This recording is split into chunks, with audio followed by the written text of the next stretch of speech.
এবারে একটি আবৃত্তি করে শোনাবে জিষ্ণু বসাক।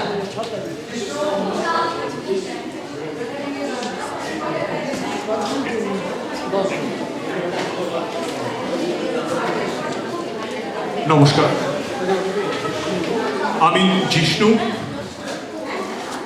বাঙালি আড্ডায় এই প্রথম অংশগ্রহণ করা, তার জন্য ধন্যবাদ সমস্ত অর্গানাইজার এবং স্পেশালি জ্যোতিদা, মধুমিতাদিকে।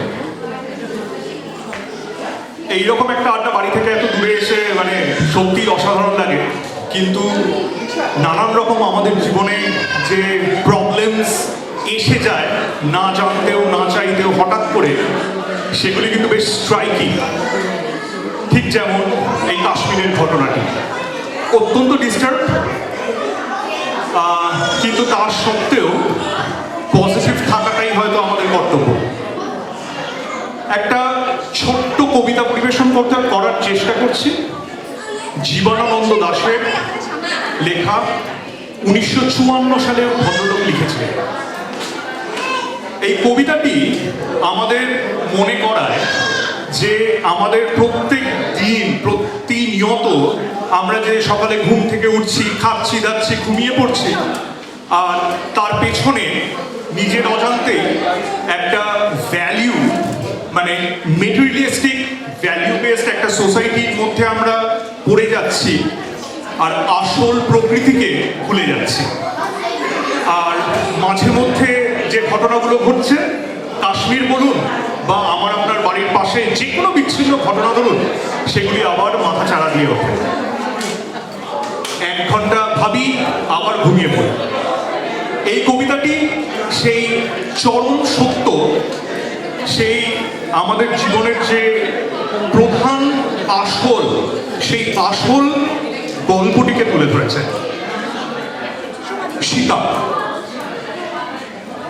ভোর, আকাশের রং ঘাস ফড়িংয়ের দেহের মতন কোমল নীল, চারিদিকের পেয়ারা ও নোনার গাছ টিয়ার পালকের মতো সবুজ। একটি তারা এখনো আকাশে রয়েছে, পাড়াগার বাসর ঘরে সবচেয়ে গোধূলি মোদির মেয়েটির মতো। কিংবা মিশরের মানুষই তার বুকের থেকে যে মুক্তা আমার নীল মদের গেলাসে রেখেছিল, হাজার হাজার বছর আগে এক রাতে তেমনি তেমনি একটি তারা আকাশে জ্বলছে এখনো। হিমের রাতে শরীর ওমরাবার জন্য দেশওয়ালিরা সারা রাত মাঠে আগুন জ্বালছে, মোরগ ফুলের মতন লাল আগুন। শুকনো অশ্বত্থ পাতা দুমড়ে এখনো আগুন জ্বলছে তাদের। সূর্যের আলোয় তার রং কুমকুমের মতো নেই আর, হয়ে গেছে রোগা শালিকের হৃদয়ের বিবর্ণ ইচ্ছার মতন। সকালের আলোয় টলমল শিশিরে চারিদিকের বন ও আকাশ ময়ূরের সবুজ নীল ডানার মতন ঝিলমিল করছে।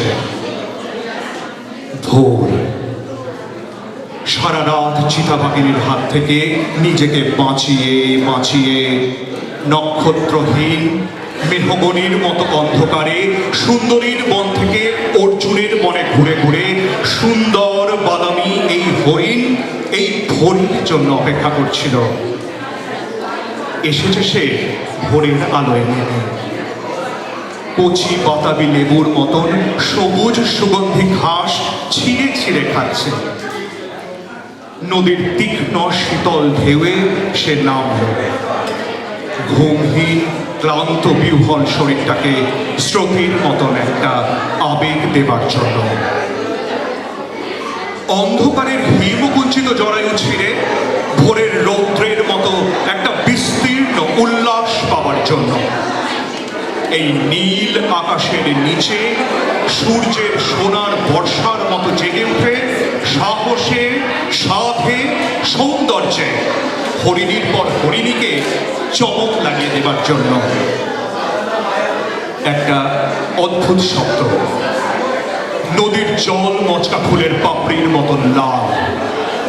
আগুন জ্বলল আবার, উষ্ণ লাল হরিণের মাংস তৈরি হয়ে এলো। নক্ষত্রের নিচে ঘাসের বিছানায় বসে অনেক পুরনো শিশির ভেজা গল্প, সিগারেটের ধোঁয়া, টেরি কাটা কয়েকটা মানুষের মাথা, এলোমেলো কয়েকটা বন্দুক, নিস্পন্দন, নিরপরাধ ঘোর। নমস্কার।